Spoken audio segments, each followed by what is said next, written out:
Hello, it's Deflationary Tech. I'm a 15-year vet. 9 years ago, I got into crypto, mostly Bitcoin. So on Friday, we heard that, inflation skyrocketed at 8.6. Guy like me, regular guy like me, what should we do?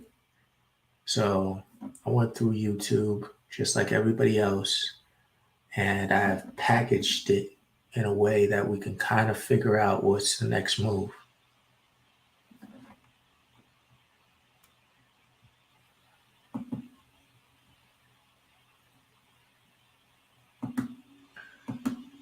All right, let's see here.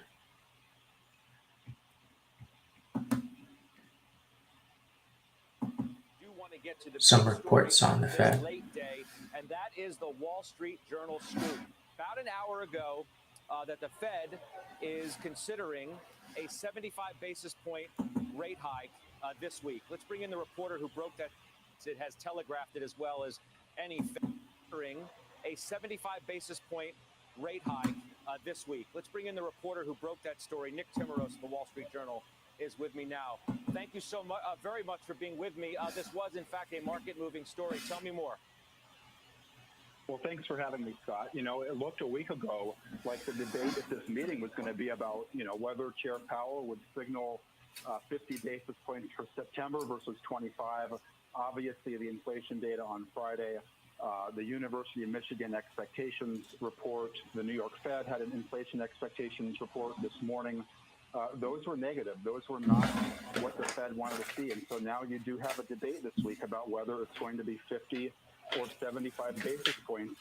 And we just reported that, 75 basis points looks like a more likely and more live option than it did just a couple of days ago because of that inflation data. It's interesting. I respect the reporting process so much, so I'm not going to ask you, obviously, about sourcing and things like that. However, headlines like this don't come out by accident. Does it tell you that it's the prospect is moving the ball forward enough that it's probable? Can we make that assertion at this point that is the way that the Fed is leaning based on the reporting that you have? Look, the meeting starts tomorrow. They'll have 2 days of debate to hash this out, and it's unusual to see big changes in the outlook this close to a meeting. We haven't had that in quite some time. And so, it makes it more difficult to see what the Fed is going to do. But I think the inflation expectations data, they've said that they would be guided by that data, that's important to them, because once you begin to see expectations losing their anchor, it requires much more aggressive action. So that creates an argument for front loading that maybe might not have been there before. Yeah, I'm wondering if you could also speak to what you think this means, given your knowledge of the Fed and the decisions that have been made thus far about its credibility, that it has all but set the stage for 50 basis points. It has telegraphed it as well as any Fed could ever do so. And here we are a day before the meeting starts. We have this new reporting here that 75 basis points could in fact be probable at this point. And whether you think it comes off as panicky by the Fed that they may make this move. I'll leave panicky for other people to speculate on. But if you look at what happened on Friday, part of the Fed's credibility is about getting the market to understand how they are going to react to data. And so when you see the kind of sell-off you had in the bond market and the market beginning to price in 75, certainly for July and somewhat for June, that's the market trying to understand the Fed's reaction function. And I think one of the considerations at this meeting has to be, well, if it looks like 75 is something that people would want to do in July, does it make more sense to do it in June? I think that's part of, one of the options that is up for debate here. Yeah, I appreciate it very much. Thanks for coming on. Congrats on the scoop. It certainly was a talker late in the day, and it moved the market, the bond market. The way that yield shot up was just astounding to watch. Nick, we'll talk to you soon. Nick Timmeros, Wall Street Journal.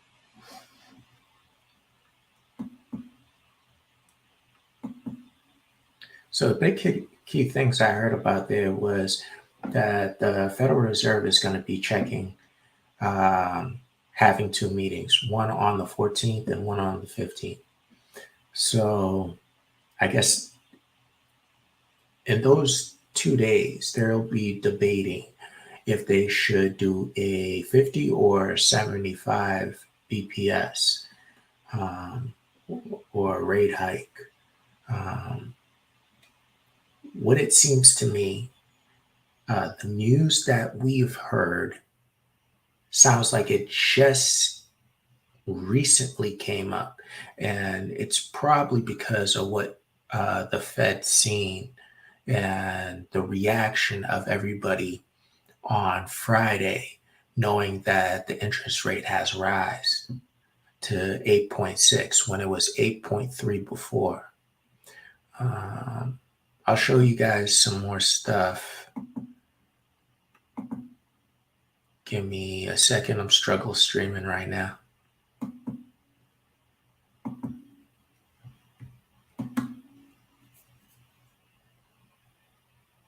Let's see.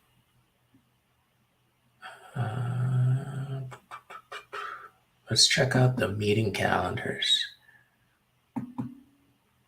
So,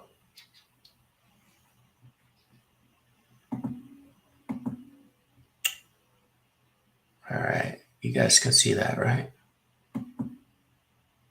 Get my head off of that.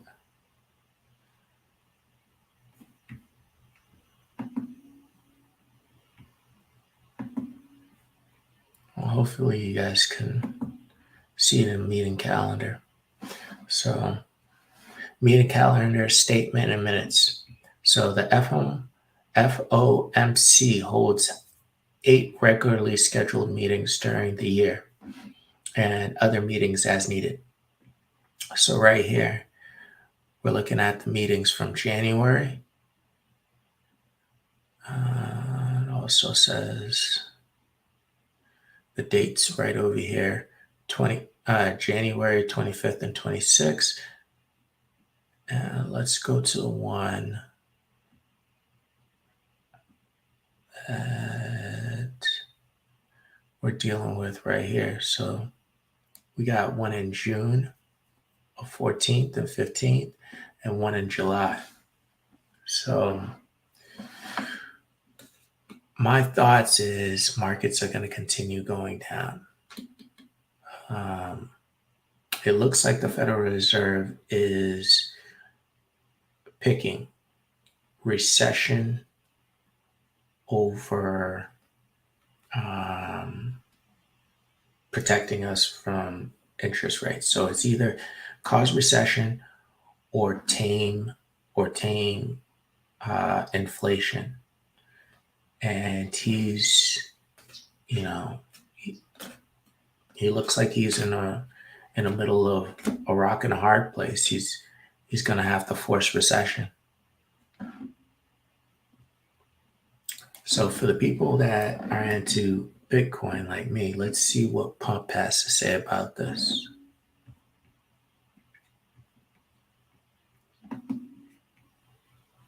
I know, man, I'm struggle streaming. First day on the job, messing up.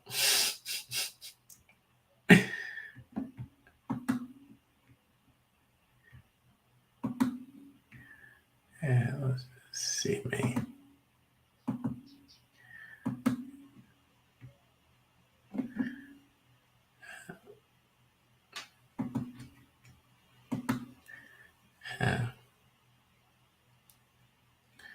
Yeah, let's. Inflation read blowing up the notion that inflation has peaked. The question now is, when will it? And as long as it remains hot, where can you find opportunities? With us now is Pomp Investments founder Anthony Pompliano, better known to many of you as Pomp. Welcome to our new program. It's good to see you on this venue. The Pomp. Good to see you, Scott. How are you? I'm good, thanks. You know, your tweets today caught my attention first and foremost, and obviously I want to discuss crypto and Bitcoin with you during this interview, but let's start with these tweets you had. Undisciplined monetary and fiscal policy doesn't work was one of them. You can't print trillions of dollars and manipulate markets without consequences. Were you surprised by the CPI print as much as others? Listen, Scott, if you go back to January 1st, 2020, and you look at asset prices since then, Bitcoin is up 400% since that point. The S&P is up about 22%, NASDAQ's up 36%, gold's up about 10%. The dollar has basically fallen off a cliff. Median home prices are up 30%. And I think what we're watching is that undisciplined monetary and fiscal policy. It's turned the stock market and other asset into a casino. It's created incredible short-term thinking among investors. But over the long run, there is one thing that continues to act exactly as it's designed, which is Bitcoin. And the people who have continued to dollar cost average into that asset, 65.5% of all Bitcoin hasn't moved in a year, regardless of the volatility. And it continues to serve as the one thing that no one can manipulate and no one can change, that programmatic monetary policy. And in light of the undisciplined monetary and fiscal policy, it tends to be the sanity in an insane world. So there's a lot in there of what obviously you just said, and you've maintained for a long time, certainly as long as I can remember, that Bitcoin is an inflation hedge. You tweeted, I'm looking at one from August of 2021, where you cite the return over the last 12 months of gold versus Bitcoin, and you say, quote, Bitcoin is the true inflation hedge. If that is the case, why has Bitcoin been cut in half, and why doesn't it go up if the inflation read was so hot? Yeah, I think there's two things that are important to understand. First, assets that are inflation hedges, they move before the inflation comes. So if you remember in 2020, Paul Tudor Jones, Stanley Druckenmiller, many other sophisticated investors came out and said, listen, I think inflation is coming and I am going to move my assets now in anticipation. And that's where you saw Bitcoin go from about $10,000 all the way up to $64,000 in March of 2021. We started to get the over 5% inflation prints in June, July of the summer of 2021. And so inflation hedge assets move before. Now, that's why if you go back from before the pandemic to today, Bitcoin being up 400%. I always say to people, if you could go back and rewind time with the benefit of hindsight, you wouldn't buy stocks, you wouldn't buy bonds, you wouldn't buy real estate. You would have bought Bitcoin. It has been the best performer and it has served as that inflation hedge. Now, the second thing to understand also is that right now we're in this slow bleed of some sort of liquidity crisis. If you go back to 2008, 2009, there was a liquidity crisis over the summer of 2008, and gold went down 30%. The government stepped in with tons of stimulus, and gold over the next 2 years rallied and hit an all-time high. My thesis in 2020 was exactly that. On March 12th, I wrote and I said, we're in a liquidity crisis, and the government's going to have to step in. When they step in, people will run towards these safe haven assets that have sound money principles. Bitcoin is digital sound money. And so right now in 2022, what we're watching is that Bitcoin is going down and correlations are going towards one across all assets. So Bitcoin's going down, but so are stocks, bonds, real estate, et cetera. And the Fed's in control and they're crashing asset prices. But what ends up occurring is that once we get out of these higher correlation periods, Bitcoin will continue to outperform over a long period of time. And the reason is you have a finite asset that simply has a programmatic monetary policy. Humans are horrible at predicting the future. And so if you go and you look at the macroeconomic issues that we face, right now, wealth inequality has never been worse in America. And the reason is because 45% of Americans have no investable assets. They are getting punished by this high inflation. Food prices at home is 12%. And that's pretty big right there. So basically what Pump's basically saying is Bitcoin is a inflation hedge. The Federal Reserve right now is purposely, I'm not saying it's maliciously, but purposely crashing the markets. He's trying to fight inflation. So the Fed is risking a recession to fight inflation. And inflation could be bad. You already feel it in the gas pump. I mean, I'm a regular guy. I mean, one of my family members came to see me the other day, and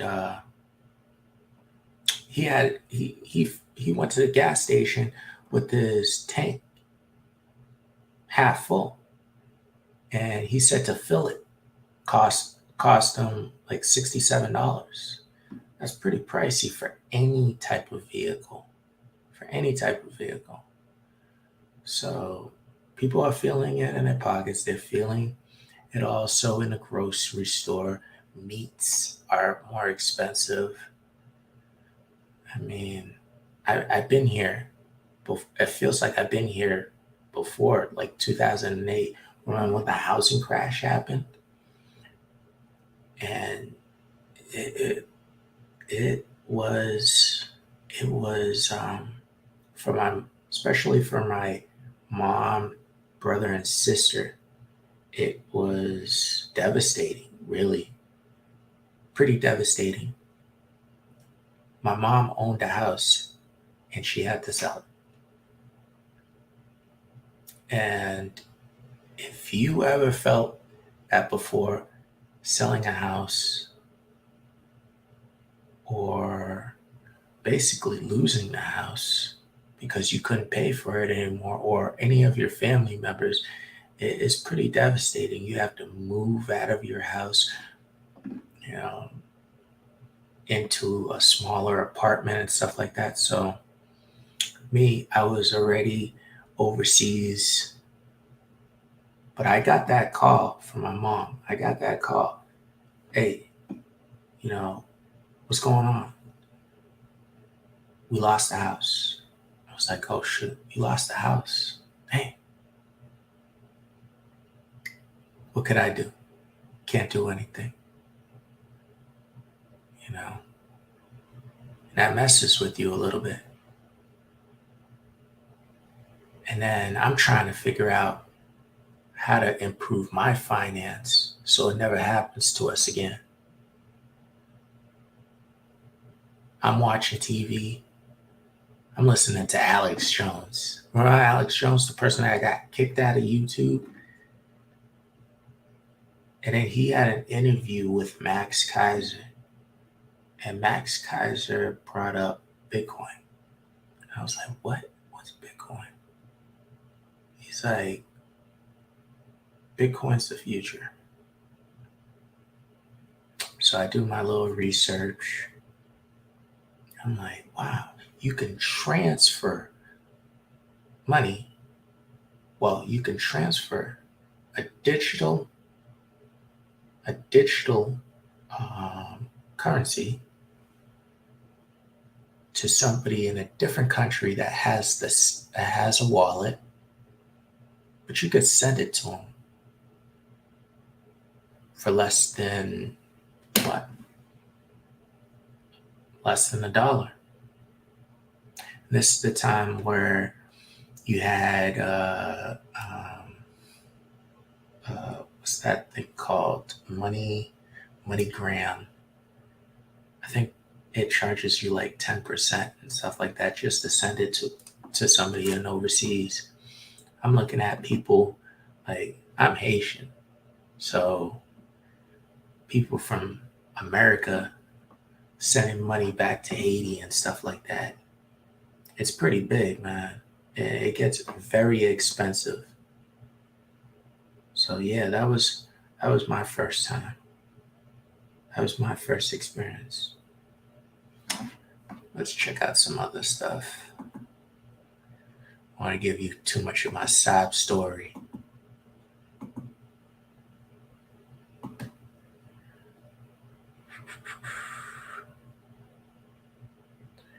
This reaches 8 points. Yeah, we already did that. Let's check out the coin market cap. Yeah, let's check that out. See what's going on.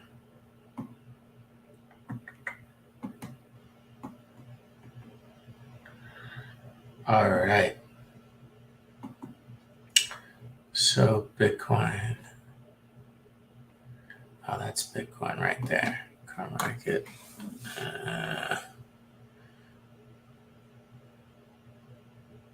So BTC is at 22K. Oof, hit 21. Whew. Craziness. There's a lot of fear, man. There is a lot of fear. There is a lot of fear.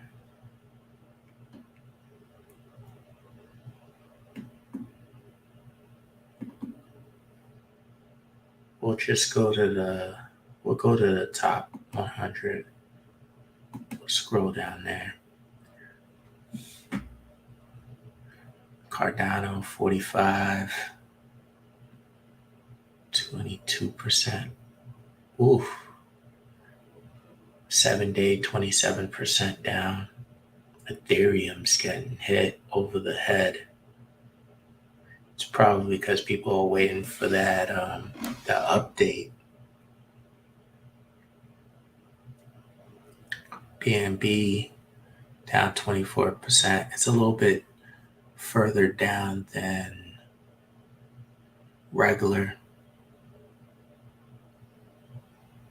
This was probably because of the SEC, I would say, probing BNB. So Cardano down 45. XRP, it's a little bit stronger. It was down 21%. Solana taking a big hit. I don't know, man. I'm kind of gonna get big into Solana. I just want to figure out where's a good purchase spot for Solana.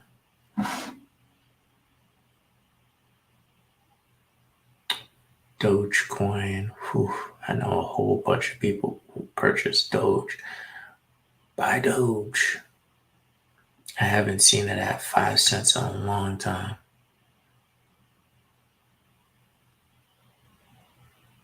But Polkadot 6. It's really, to me, it's not, ooh. Kronos, that's low, man.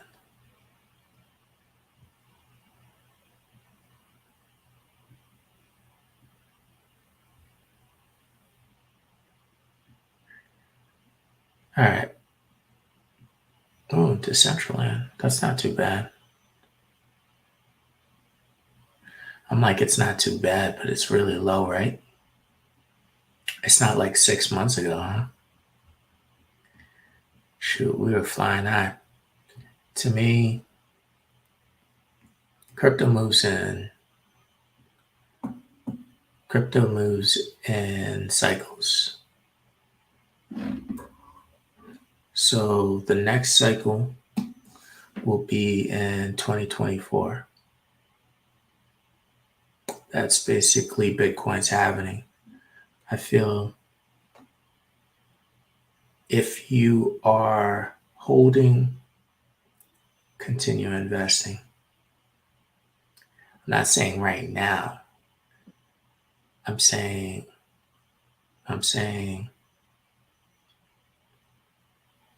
if you're going to hold, the best thing to do is the dollar cost average. And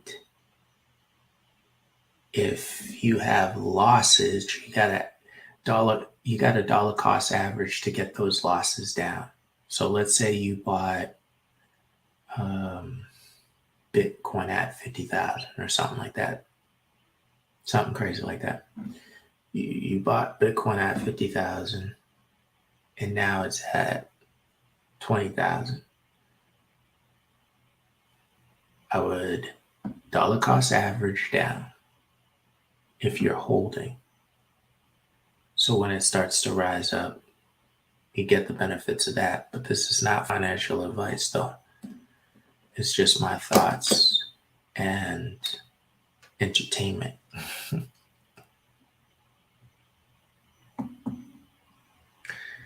Yeah, let's see if I got anything else, because I'm pretty struggle streaming right now. Time passes by pretty quick around here. Never say never. Wall Street contemplates shock. Yeah, I think that's about it, man. I wanted to give you my story. Oh yeah, I do have one thing for you guys. One more thing.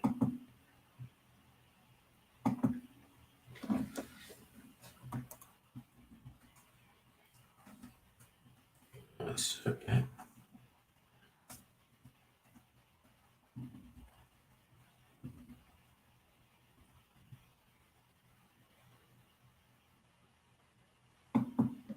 Yeah, let's check this one out.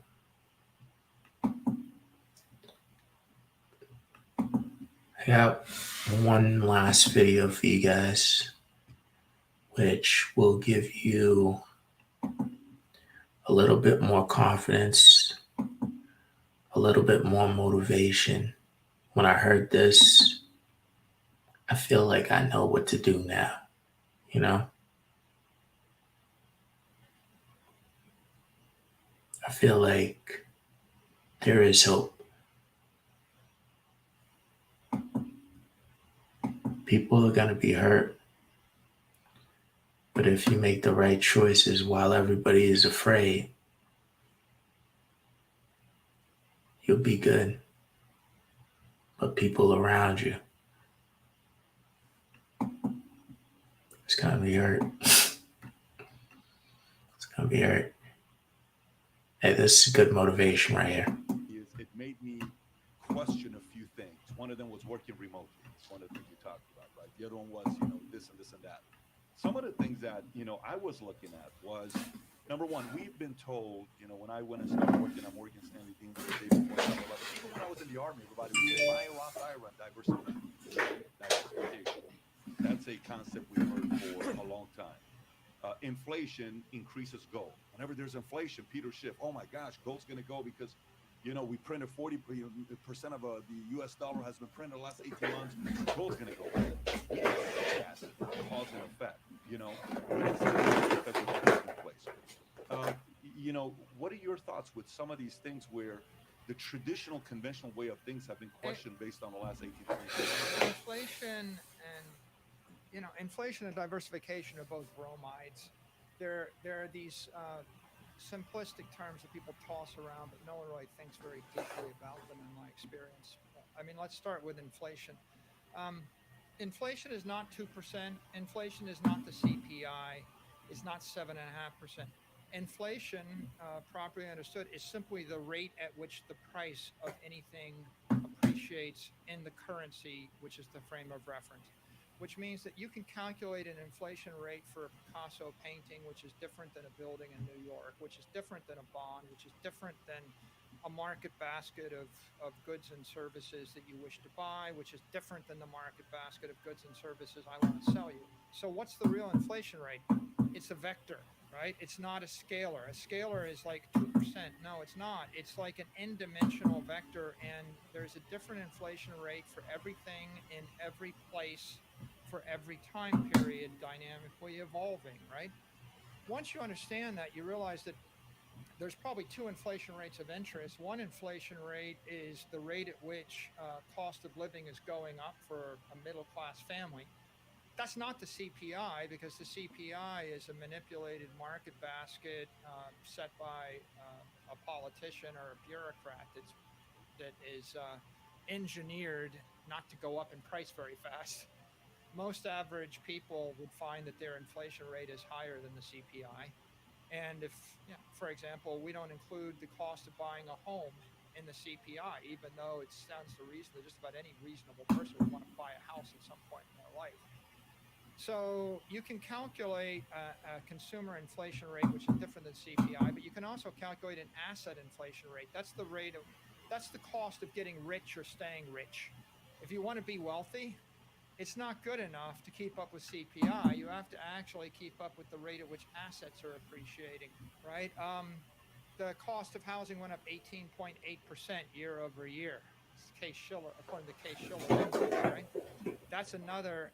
That's a common asset. But if you look at the S&P index, which is a market basket of desirable companies, that gives you a surrogate for a monetary inflation rate. The monetary inflation rate's been running 7 to 10% a year in the U.S. at the same time that the CPI has been running 1%. If you understood that, you understand that your cost of capital. Hey guys, I'm struggle streaming right now. Let me get some stuff together.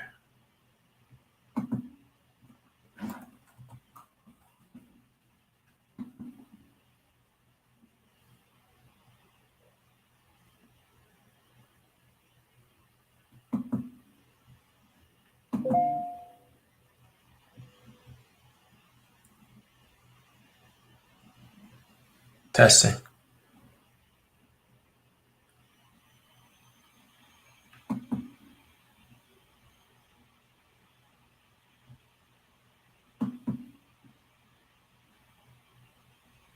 Testing.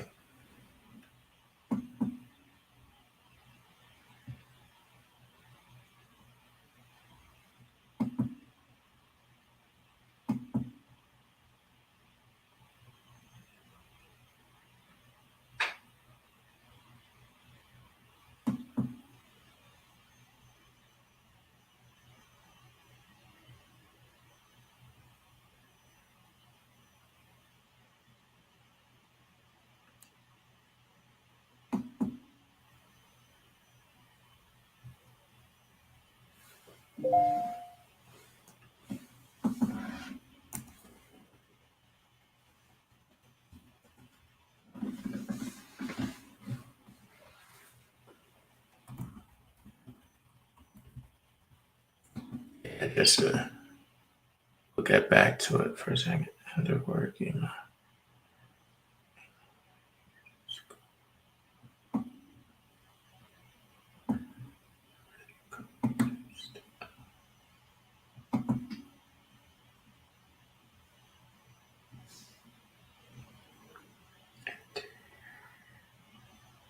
Okay. Verified. Okay. Alright. Welcome back.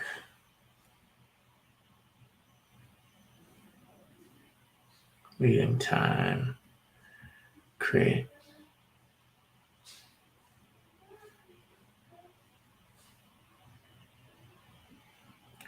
Yeah, so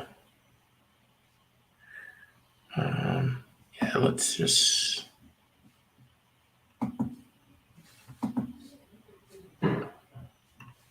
Capital is more like 10%, which let's means go that back on this. Sorry about that, guys. you were losing wealth. You were, any business person understands that.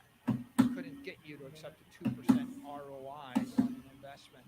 So if you understand inflation's a vector, then you start to realize that the inflation rate in Miami Beach is different than it is in Kansas City. And you understand that the inflation rate, if you want to stay wealthy, is much higher. The inflation rate in 2020 was 25% for assets. The inflation rate for bonds was at one point higher, right? You could have bought a bond for $1 million that yielded $50,000 in interest a decade ago. If you wanted Social Security, if you wanted $50,000 in income risk-free the rest of your life, the cost was $1 million. When the 10-year yield was 50 basis points, you would have to pay $10 million for the same bond. The bond went up by a factor of 10. What's the inflation rate? Right? The inflation rate in that particular case was hyperinflation. You had hyperinflation in the bond market. You had massive inflation in the asset market. You had no inflation in the Domino's pizza delivery, Netflix market for a while. And if what you want to do is live in your parents' basement and watch Netflix and order pizza, then the inflation rate is much lower for you. And if you wanted to stay wealthy, or you wanted to get wealthy or hold shareholder value, inflation rate looks more like 30-40% in the next 18 months. So once you understand inflation is a vector, then you stop paying attention to just one cherry-picked number. Because what you realize is I can manufacture any inflation rate you want simply by adjusting the market basket definition, if I never include assets in the market basket of desirable goods, then you will always ignore asset inflation, which is the most pernicious inflation. So we have had hyperinflation since 1971, but the inflation has manifested itself in the assets. And here's the pernicious thing about it. I've literally brainwashed you into thinking that asset inflation isn't a bad thing, it's a good thing. And it isn't inflation at all.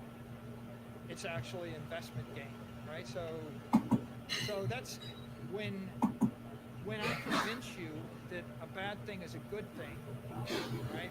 We've come to a bizarre point. So we're living in inflation, so we run off the gold standard. It's just manifesting the assets.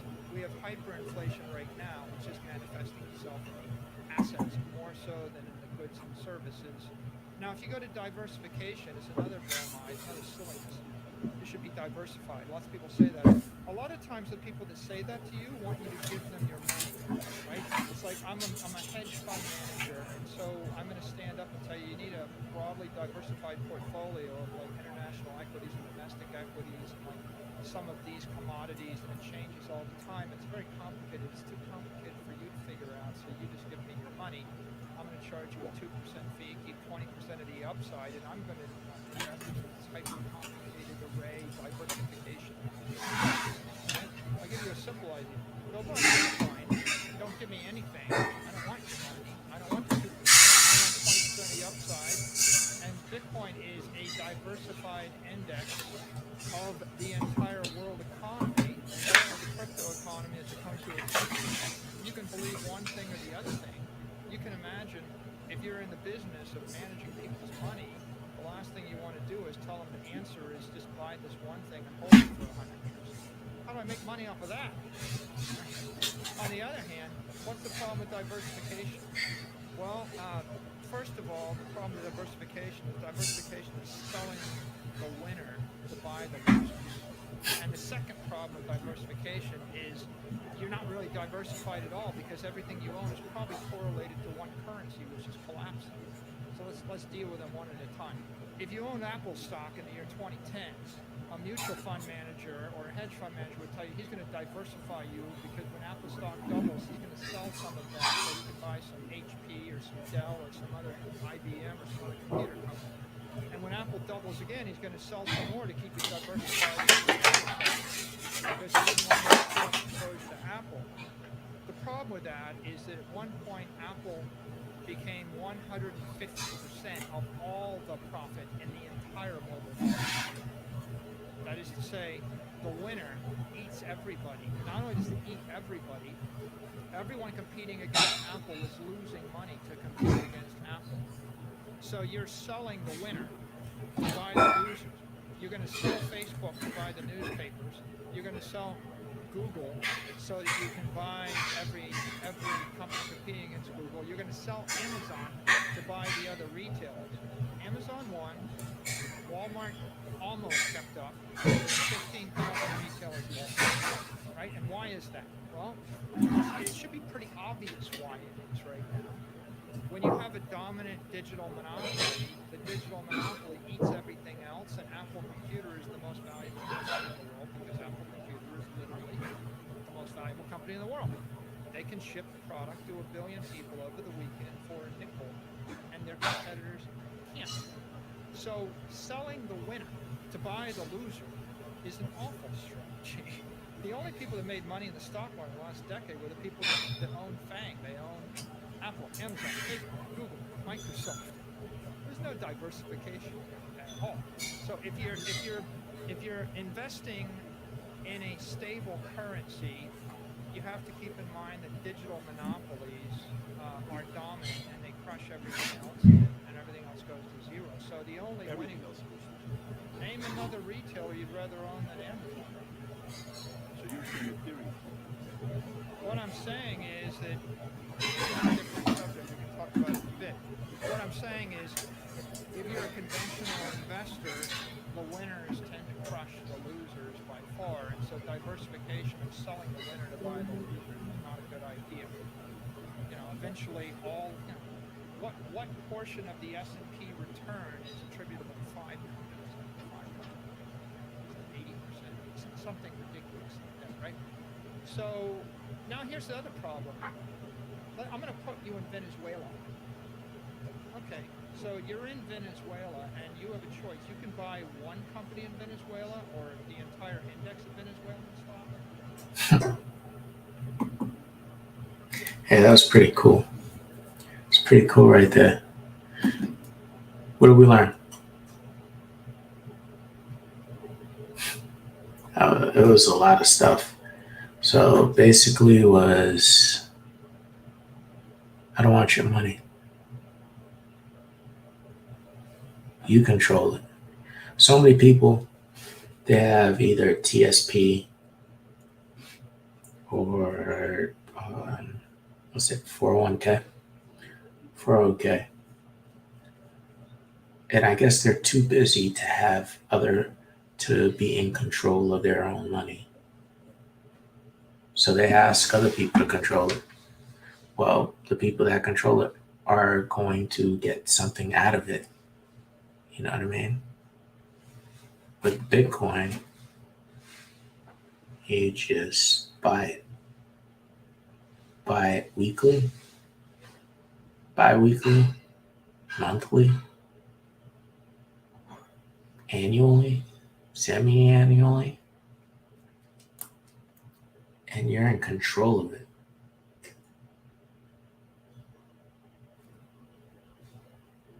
Well, first, to be in control of it, you have to do a little bit more research. But after that bit of research, you kind of understand the point of controlling it, controlling your own money, or controlling your own digital currency. Okay, so a big thing that he brought up was that's called diversification. Selling the winner to buy the loser. So that's what people call diversification. I've heard diversification a lot. Like, I made a lot on Apple. Well, buy Dell. Why? You know what I mean? I'm winning a lot. A lot of people, they feel like investing is a bad idea because they had bad experience with it. Investing is all about putting money to the future. I mean, there's plenty of stories. You got the squirrel story where the squirrel collects the nuts, stuff that we learned as little kids. You know, it's either you want to invest for the future or do you want to spend it now? And I want to invest for the future. And I want to take you guys along with me for the ride. Or it's all your decision and not financial advice. I'm not pushing you to buy something. But I'm just telling you, do you want to invest now? Spending your money? Or do you want to invest for the future? Do you want to sacrifice now? Or sacrifice later? Or not have to sacrifice later?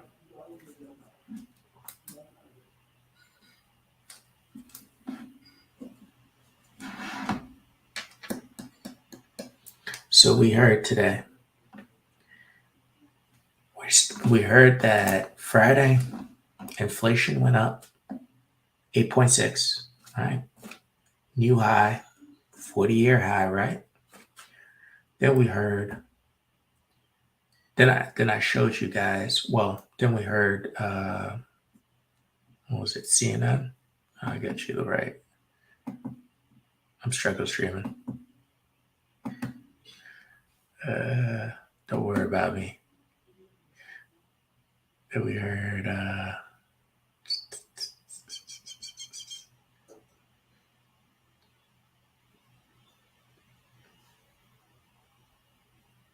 okay, so it might have been CNBC or something like that, where they talked about that the Fed might be doing a 75 basis hike to tame down inflations. I think really right now they're in scared mode, or they anticipated it, and the only way to fix it is to put us in recession. So be ready. This deflationary tech, and I'm out. I'm tired of struggle streaming.